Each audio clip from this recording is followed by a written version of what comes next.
Hey, what's going on YouTube? It's CJ. We're jumping right back into another quick update on the JBJ65. Now it's going to be all about preventing fish deaths by suicide.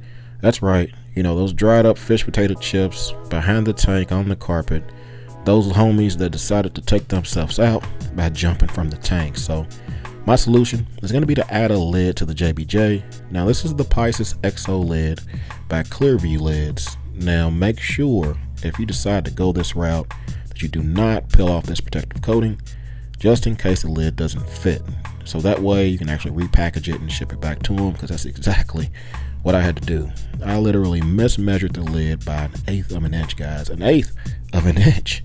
Man, literally the difference between the tape measure rivets allowing that little metal piece to move on the end was what did me in. So luckily I didn't peel it off. You know, I repackaged it, let them know what happened, and they were able to fix that and send it right back to me. So, you know, other than that, hey, it's time to get a look at this lid on the tank, and I'm gonna do my best to try to explain all the details you guys may want to know if you're interested in this lid, just in case, you know, you got a tank like me or a bigger system, smaller system.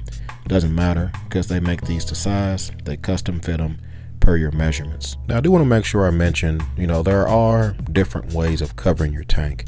You know, you can stay rimless wide open like I did have the JBJ, but you can also add, you know, glass tops, screen tops, custom tops that you make yourself, many options. Now for me, I prefer screen tops because it allows so much more as far as access for the lights, for, you know, gas exchange, and it's usually a lot easier on maintenance as far as not having to clean the damn glass, you know, every other week from salt creep and splashes, which will happen regardless of what tank you have. So for me, a screen top is definitely the best option if you're trying to protect, you know, your fish from jumping. I did have a screen top on my 120 gallon as well.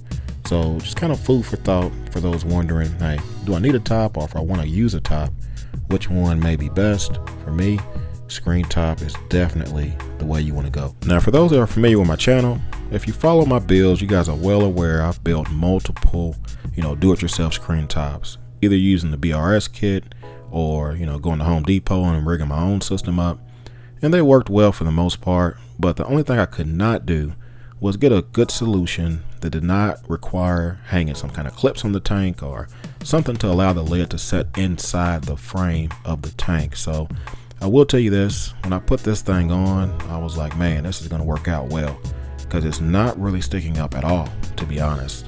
If I'm not mistaken, it's around 1/4 of an inch or so, but definitely sets on the tank pretty clear, and it's definitely not very intrusive, at least as much as I thought it would have been. Now I do want to make sure I mention this. If you are getting this lid and you're measuring your tank and you wanted to get it right on the money, I would highly suggest you go a little shorter, you know, maybe 1/8 of an inch or maybe 1/4 of an inch, because those tabs stick out. So if you are a little short, that will allow you to still have it fit on your tank. You might have a little gap, but it's better to fit than having to send it back. So just kind of keep that in mind. Now there is something else I want to mention to you guys, and it's going to be the lid itself. I thought it was going to be one solid piece, you know, the set on the tank, you know, it had the mesh on it and that was it. I was wrong. It's actually modular. It fits together in the corners like a jigsaw puzzle. And my thought is this, you know, just like my rock skate, having it modular, planning ahead to be able to remove it from the tank, same thing with this lid. So let's say I wanted to, you know, add some arm mounts on my lights, or add an extra feed door, or add an extra feature. Modular lids allows me to be able to order that specific piece without ordering a whole new lid. So, you know, definitely wanted to share that with you all, because I know a lot of people have different plans and change their minds on their tank. This is an awesome thing to include. Now, as I mentioned earlier in the vid, I prefer screen over glass for the gas exchange, guys. Now, of course, the glass lid lovers out there, number one thing they have going is it helps box in the evaporation, which is true. You know, it's going to cut down on your auto top off use and all of that good stuff. But I feel like the gas exchange far outweighs the benefits of that. And the way they made this lid, you know, without it being a complete closed in lip, even that additional slots they have cut out helps. So it kind of maximizes the screen top area on the tank. And from what I understand, this is their 2nd or 3rd generation when I looked on their site. So this is not a feature that's on the older lid. So This is only something they have on the Pisces EXO, so I definitely want to make sure I mention that. So everything up until this point is pretty much standard with all the Pisces EXO lids. So this is going to be a feature I had added to mine. It's going to be an extra center brace, so it's going to help prevent any additional flexing or any chance of flexing, but kind of keep in mind, this is something they include standard on any lid that's 4 foot or bigger. So mine, it's just extra security, it also helps give something else to grab. Now the second feature I had added is going to be the feed door. Now this is something that out of all the do-it-yourself lids I've created is something that I wish I always had, because I despise having to take off the entire damn lid to feed the fish or do anything inside the tank. So the good thing is, including this feed door is optional, and you can relocate it to different places, the side of the lid, the back of the lid, pretty much wherever you want to put it. I decided to put it in the front, because that made sense for me. But being able to feed the fish and also being able to drop my mag float in through this door is awesome. So at this point, I'm pretty much never going to have to take this lid off unless I need to do some major maintenance or adding something where I have my whole arm inside the tank. So at this point, I'm hoping this kind of filled you guys in on some of the general things on this lid.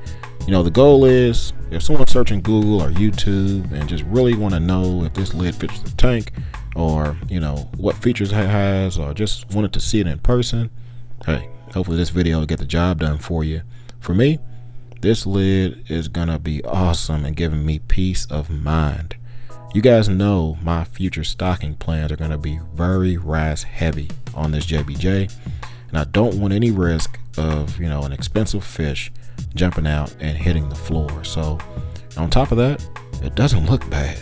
I'm definitely a fan of a rimless, lidless tank, but if I am gonna have something on top of the tank, I don't want it to be a complete eyesore.